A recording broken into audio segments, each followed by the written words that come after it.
Some gardeners plant seeds in group pots and then move them later to larger pots so they can grow and harden off before planting out in the garden.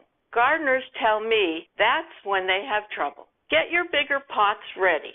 That means get moist potting soil and put it in the pot. Then take your fork and make an opening for where the roots are going to go.